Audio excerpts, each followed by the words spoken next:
Salam edukasi, pada video ini kita membahas tentang ancaman militer terhadap negara dalam Bingkai Bhinneka Tunggal Ika.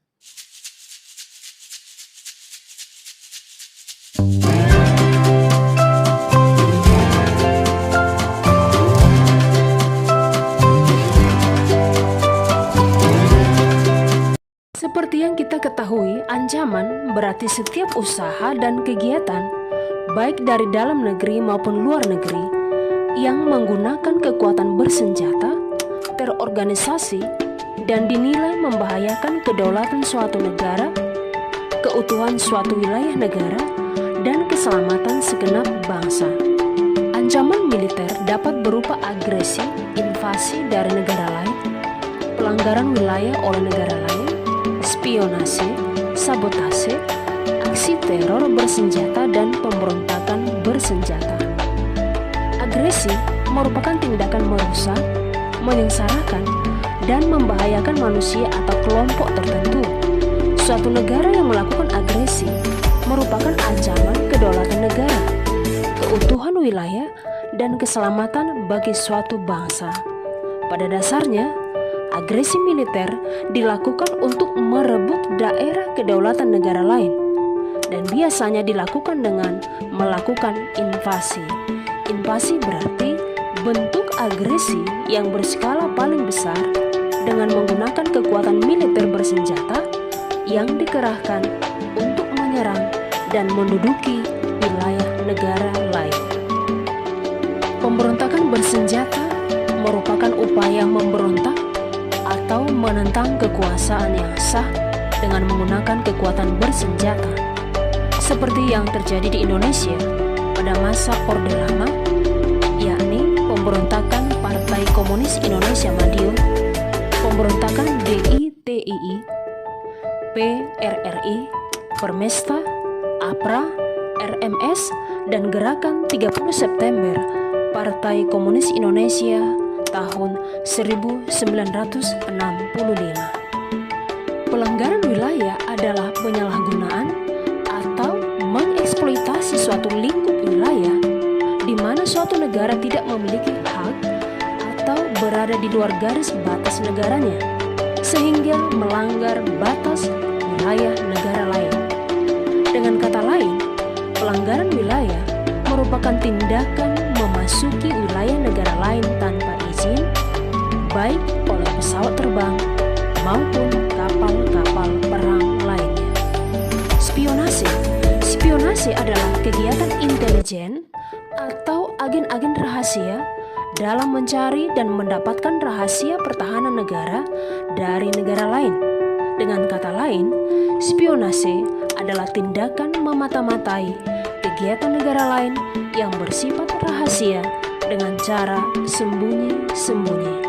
Hal ini jelas melanggar hukum dan bersifat ilegal. Sabotase adalah suatu tindakan yang dilakukan secara sengaja dan sembunyi-sembunyi dalam melakukan pengerusakan sasaran tertentu. Pada umumnya, sasaran sabotase biasanya adalah infrastruktur masyarakat dan struktur ekonomi, sehingga menimbulkan dampak psikologis. Aksi teror bersenjata dilakukan oleh jaringan terorisme internasional atau yang bekerja sama dengan terorisme dalam negeri atau luar negeri. Tindakan yang membahayakan kedaulatan suatu negara, keutuhan wilayah suatu negara, dan keselamatan hidup suatu bangsa. Selanjutnya, perjuangan menghadapi pergolakan dalam negeri sebagai bentuk pemberontakan bersenjata. Pertama, Partai Komunis Madiun, bertujuan berdirinya Soviet RI Komunis. Kedua, DITII, bertujuan berdirinya negara Islam Indonesia dengan dasar hukum Islam. Ketiga, APRA, bertujuan mempertahankan bentuk negara federal dan memiliki tentara sendiri. Empat, RMS, bertujuan memproklamirkan berdirinya negara Republik Maluku Selatan.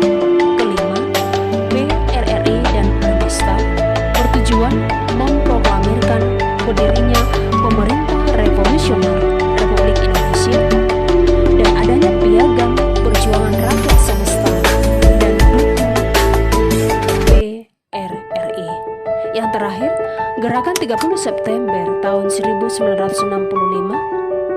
sebagai gerakan penculikan dan pembunuhan terhadap 6 perwira tinggi dan 1 perwira pertama. Dan tujuan dasarnya adalah untuk menggulingkan pemerintahan yang sah dan mengganti dasar negara Pancasila dengan dasar ideologi komunis. Upaya mewujudkan kembali kedaulatan negara kesatuan Republik Indonesia.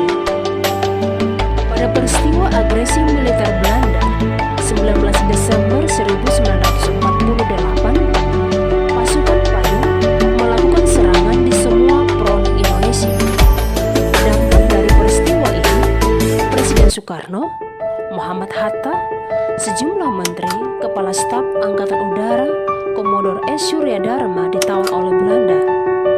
Selanjutnya, Presiden Soekarno memberikan mandat kepada Menteri Kemakmuran Syafruddin Prawiranegara untuk membentuk PDRI. PDRI artinya Pemerintahan Darurat Republik Indonesia. Eksistensi PDRI sebagai upaya mempertahankan pemerintahan RI yang sah. Meskipun pada masa itu markas PDRI berpindah-pindah mulai dari Sumber Kudus, ke Lintau, ke Sawalunto, dan Salibaru. Selama kurang lebih setengah tahun PDRI bergerilya. Upacara pengembalian mandat dari Ketua PDRI Syafruddin Prawiranegara kepada Presiden Soekarno dilakukan dalam sidang istimewa Kabinet Hatta di Yogyakarta tanggal 13 Juli 1949. Selain melalui tindakan agresi militer, pemerintahan Belanda berupaya untuk memecah belah persatuan dan kesatuan negara Indonesia dengan membentuk negara-negara boneka. Adapun negara boneka hasil bentukan Belanda antara lain: 1. Negara Indonesia Timur, sebelah timur Selat Makassar dan Selat Bali. Yang kedua, negara Sumatera Timur, mencakup Medan dan sekitarnya. Yang ketiga, negara Sumatera Selatan, mencakup daerah Palembang dan sekitarnya. Yang keempat, negara Jawa Timur, mencakup Surabaya, Malang, dan daerah-daerah sebelah timur hingga Banyuwangi. Kelima, negara Pasundan, mencakup wilayah Priangan, Jawa Barat dan sekitarnya. 6. Negara Madura, mencakup Pulau Madura dan sekitarnya. Dan daerah-daerah otonom, baik itu Kalimantan Barat, Dayak Besar, Banjar, Kalimantan Tenggara, Jawa Tengah, Bangka, Belitung, Riau. Upaya merebut kembali Irian Barat dilakukan dengan beberapa tahapan. Yang pertama, diplomasi, di mana masa Kabinet Ali Sastro Amijo yang pertama, masalah Irian Barat dibahas di Forum PBB, dan 17 Agustus 1960 pemutusan hubungan diplomatik Indonesia dengan Kerajaan Belanda. Tahap yang kedua adalah konfrontasi ekonomi, di mana aksi mogok buruh, maskapai penerbangan Belanda dilarang mendarat dan terbang di wilayah negara kesatuan Republik Indonesia, dan pengambil alihan semua perusahaan milik Belanda. Tahap yang ketiga adalah Trikora, di mana Trikora ini merupakan upaya untuk menggagalkan pembentukan negara Papua, kibarkan sang merah putih di Irian Barat, dan bersiaplah mobilisasi umum mempertahankan kemerdekaan dan kesatuan tanah air. Tahap yang keempat adalah penentuan pendapat rakyat atau PPRA, di mana masyarakat Irian Barat masih tetap menginginkan bersatu dengan Indonesia.